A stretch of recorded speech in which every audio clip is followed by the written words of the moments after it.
네, 안녕하세요. 저는 설계팀 인턴 신승호라고 합니다. 저는 이번 학예 인턴을 하면서 햅틱 시스템 중에서도 글러브 그리고 손목 관절에서 짐벌 시스템을 개선을 하는 것을 연구를 해봤습니다. 네, 제가 첫 번째로 맡았던 과제의 주제는 이제 햅틱 시스템 중에서도 글러브의 그 손가락에 있는 링크의 길이를 최적화하는 것을 과제로 하였습니다. 그래서 궁극적으로는 짐벌 내에 필요한 공간을 줄이기 위해서 이제 링크의 길이를 줄이면서도 기능에 문제가 없도록 개선하는 것을 목표로 하였으며, 또한 이제 그 현재 글러브가 가지고 있는 어떤 문제점들을 파악을 해서 이것을 해결하는 것을 목표로 하였습니다.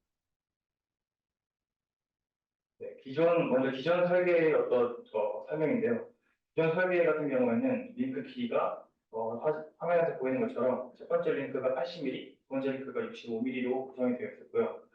여기서 확인했던 문제점은 P1, 그러니까 사람의 첫 번째 마디뼈의 길이가 43.5mm가 넘어가게 되면 여기서 보시다시피 레인지 오브 모션의 제한에 의해서 43.5mm가 넘어가게 되는 첫 번째 마디뼈의 손가락을 가지신 분들이 이용을 하게 될 경우에 제약이 생긴다는 점이었습니다.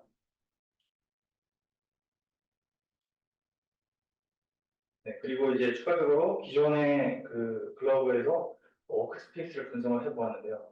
먼저 그 첫 번째 사진 같은 경우에는 그 링크가 전체적으로 움직일 때 얼만큼의 공간이 필요한지에 대해서 한번 계산을 해보았는데 사진과 같이 일단 나왔으며 추후 이제 결과에서 비교할 예정입니다. 또한 이 오른쪽 사진 같은 경우에는 그 엔드포인트의 워크스페이스를 나타난 것인데 보시다시피 빨간색으로 표시된 부분이 손가락이 움직이는 엔드포인트고, 그리고 초록색 부분이 글러브가 움직일 수 있는 워크스페이스인데 여기 동그라미 친 부분이 이렇게 튀어나온 것을 보시게 되면 지금 그 위치를 할 수 없는 부분이 존재한다는 것을 알 수 있습니다. 따라서 아래와 같은 이런 과정을 거쳐서 최적화를 진행하게 되는데요. 여기서 이제 제약 조건들 중에서 조금 언급을 하는 것은 첫 번째 마디뼈와 두 번째 마디뼈의 비율을 5대 3으로 일단 설정을 하였고요. 그리고 요구되는 사양으로는 38mm에서 58mm 사이의 첫째 마디뼈를 전부 다 커버할 수 있는 기능을 가지도록 하는 것을 목표로 하였습니다. 추가적으로 첫 번째 그 MCP 조인트와 그리고 두 번째 조인트인 PRP 조인트의 작은 범위를 마이너스 90도에서 20도, 그리고 마이너스 100도에서 0도 이런 식으로 커버할 수 있도록 설정을 하였습니다. 그래서 그 최적화 결과로 도출된 길이는 첫 번째 링크가 61mm, 두 번째 링크가 55.5mm 이런 식으로 도출이 되었는데요. 여기서 아래에서 보시다시피 네, 이런 식으로 변형이 되었습니다. 왼쪽과 오른쪽의 차이를 볼 수 있습니다. 그런데 이 과정에서 발견한 문제점이 있는데요. 바로 이 링크의 간섭 문제였습니다. 이 손가락뼈와 그리고 글러브 링크가 간섭을 하게 되는 그런 문제가 발생함에 따라서 오른쪽 사진과 같이 이런 식으로 굴곡을 줌으로써 손가락과의 간섭을 피하도록 하였습니다. 그래서 이 프로파일 그대로 가지고 설계를 시작하였습니다. 따라서 이러한 스펙을 가진 그 결과물을 도출할 수 있었는데요. L1과 L2는 말씀드렸다시피 61mm, 55.5mm로 기존의 80에서 80, 65mm에서 많이 줄어든 것을 알 수가 있고요. 또한 가동 범위 또한 많이 늘어나서 현재는 추후 말씀드렸다시피 ROM을 전부 다 커버할 수 있도록 되었습니다. 그래서 이제 결과적으로 새로운 디자인의 워크스페이스를 분석을 해보았는데요. 링크가 움직이는 데 필요한 공간 또한 3.94mm, 수직으로 3.94mm, 수평으로는 16.58mm 정도로 줄어드는 것을 볼 수 있었고요. 또한 기존에는 인치할 수 없던 워크스페이스 또한 모두 커버한 것을 확인할 수 있었습니다. 궁금한 게 저게 지금 XY 위에 이렇게 보는 거야 지금?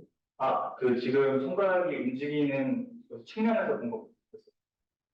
근데 지금 못 가는 거를 가게 한 건 좋은데 지금 글러브가 움직이는 게 힘도 움직이는 것보다 훨씬 더 많은 영역이네요.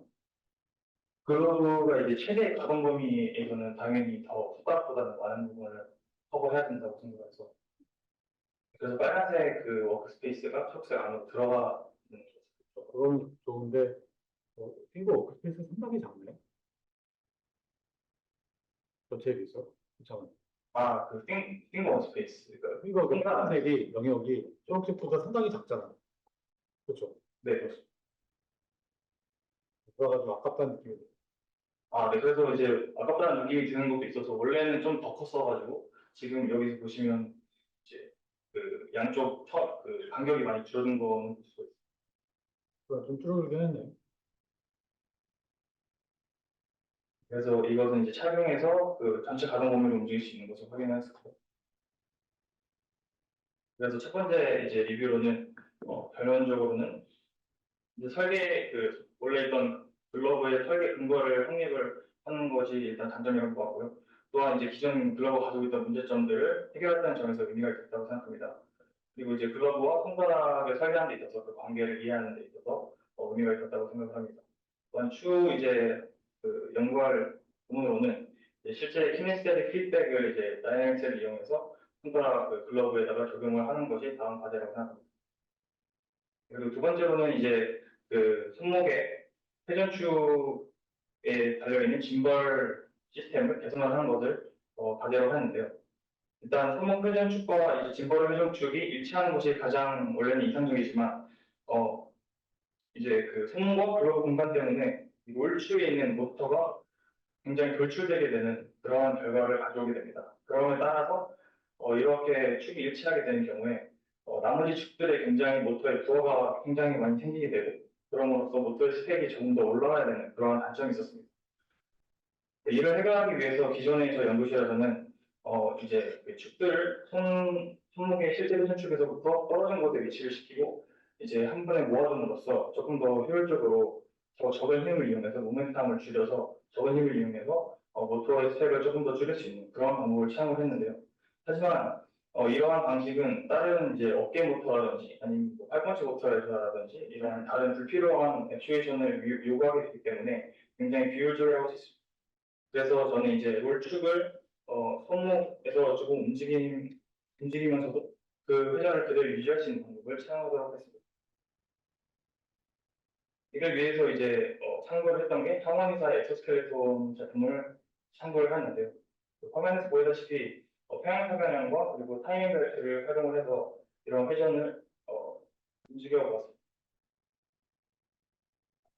그래서 이것이 이제 최종적으로 설계한 모습인데요. 이런 식으로 세 가지 축 모두 잘 움직일 수 있는 것을 볼 수 있습니다. 처음 이제 설계를 하고 나서 프로토타입을 제작한 이후에 이 회전축이 제대로 작동하는지를 확인하기 위해서 이런 식으로 구형 중간에 점을 잡아놓고 이제 회전을 잘 할 수 있는지 확인을 한번 해봤고요. 실제로 착용을 해서 프로네이션, 서피네이션 확인을 하고 그리고 디비에이션, 플렉션과 익스텐션 또한 잘 되는 것을 확인을 하였습니다. 그래서 결론으로는 이 새롭게 이제 개선을 한 메커니즘이 실제로 가능성이 있다는 것을 알게 되었고, 그리고 이제 액추에이션 피처가 이제 추가가 되면 조금 더 햅틱 피드백 디바이스의 현재 가지고 있는 장점을 살릴 수 있는 그러한 설계를 할 수 있을 것이라고 생각합니다. 하지만 단지 이제 지금은 프로토타입 단계이기 때문에 아직 가능성이나 이런 것들에 대한 분석이 조금 덜 되어서 추가적인 설계를 진행해야 된다는 그런 과제가 남아 있습니다.